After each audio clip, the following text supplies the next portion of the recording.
What's on, ladies and gentlemen? My name's Ross, I like games, and today we're going to be looking at a couple of new cards which are going to be coming out in the Transformers trading card game in Wave 2. And it's all about moving damage counters, or indeed, stopping you moving damage counters. So we're going to start off having a little bit of a look at Fling. Now, Fling is a rather interesting card. It's an action card, and it has no icons at all. And generally speaking, when cards have no icons, they tend to be pretty gosh darn good cards. And they're balanced by not having any battle icons. That makes perfect sense to me. So we're expecting it to be good. Is it good? What does it do? Well, it allows you to move one damage counter from one of your characters to an enemy. Now, this can work out absolutely beautifully. Because firstly, it heals you, and secondly, it deals one damage to one of your enemies. I mean, think about it like Zap. Zap does one damage to one of your enemies. This moves one damage, so it's actually better than Zap.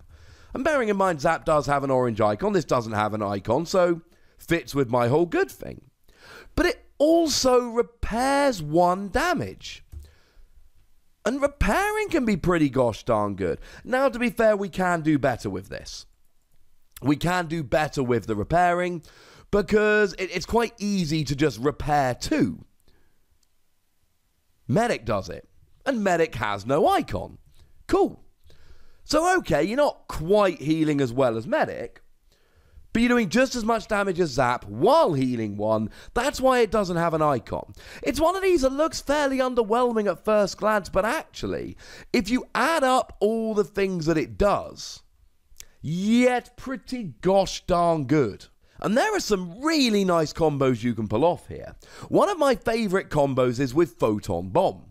Photon Bomb is an extremely powerful action card that does 2 damage to every character on the field, both yours and your opponent's. So when you do that, you kind of want to either heal yours or you want to move damage off. Because if you're not using Photon Bomb, you're doing like 2 damage with a Plasma Burst, which is fine, but this is 2 damage to all of your opponents. Now, the other parallel I really need to draw here is with Bombing Run. Now, Bombing Run is only for planes. It's not like you're trying to decide between Fling or Bombing Run. It really is, this is for planes. But with planes, it's amazing. And incidentally, you wouldn't really ever use Fling in a planes deck because Bombing Run is just flat out better. Bombing Run, choose an enemy character, move 1 damage counter from each of your planes to that enemy.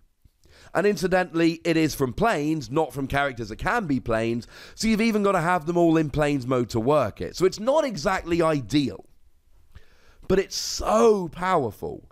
And I've long talked about one of my favourite combos in the game is Photon Bomb and Bombing Run. 2 damage to all of your opponent's characters, and then essentially 1 damage to all of yours, and then another damage to one of your opponents for each of your characters. It's a really quite flat out wonderful, brilliant combo. And Fling is not as good. But then again, Fling can go into any deck whatsoever. It's a nice counter to essentially anything, unless your opponent is one-hit KOing all of your bots, in which case they're probably winning the game anyway. Sorry about that. This is always going to do something. And unless you have it really early in the game and your opponent's done no damage, this is one of those beautiful cards which is always going to be good. Something like Ramming Speed isn't going to do any good if your opponent doesn't have any upgrades on the field. This is always going to do something. Now, when I say always do something, sometimes, actually, it's in essence going to do nothing. So, if you were going to get a KO anyway, and your opponent is going to get a KO anyway, and you moving that damage doesn't stop a KO, and you moving that damage doesn't get a KO you wouldn't have gotten otherwise, then actually you end up not doing anything of merit. But you're still moving the damage over here. I am a big, big fan of this card. The other thing we need to mention here is Motor Master. Because you see, Motor Master in alt mode stops your opponent doing non-attack damage. That doesn't count here. This is not doing non-attack damage. This is moving damage. That, ladies and gentlemen, is not the same.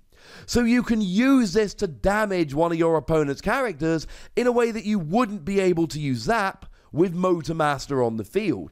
That, I think, gives you a rather huge advantage. So hopefully at this stage we're all in agreement that this is a really nice card. What about bumpers? We probably need to have a little bit of a chat about bumpers. And yeah, bumpers is pretty gosh darn good. Now, it's only really for cars, but it does have a blue icon, which is nice if you're going defensive.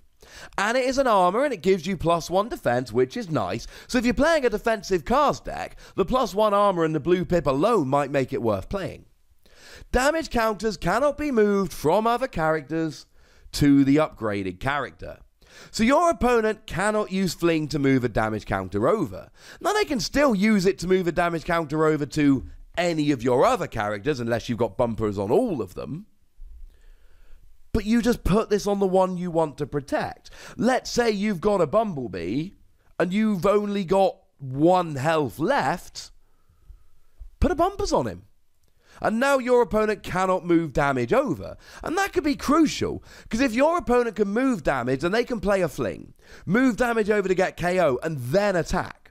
Whereas if they can't play Fling to move the damage over, then they've got to attack, and it means that rather than using an attack on a fresh bot, they're using an attack to KO a character that they should have just been able to KO with Fling anyway. This can make a big difference, and yeah, your opponent can use something like ramming speed to get rid of it, and if they do, they do. That is a downside of all upgrades. Upgrades are removable. But if they don't get rid of it, and it's not just Fling. Fling's one example, and that's lovely, but it's also Bombing Run. This will help you against Bombing Run. But I've seen a bit of love for Dinobot Swoop. And Dinobot Swoop is half vanilla, but in the other half, in the alt mode, when you flip to this mode, move 1 damage counter from this character to an enemy. That, ladies and gentlemen, is a very nice ability. Except not if they've got bumpers. Though we do then get to the situation of, is this too situational? Is this a bit too much? Because, okay, Plains decks may well be playing Bombing Run. It's a great card. And Dinobot decks or other decks may well be playing Swoop, and it's great against that. And any deck that's playing Fling, it will be great against that. Incidentally, there is also one other way of moving damage counters, Slipstream Strategic Seeker.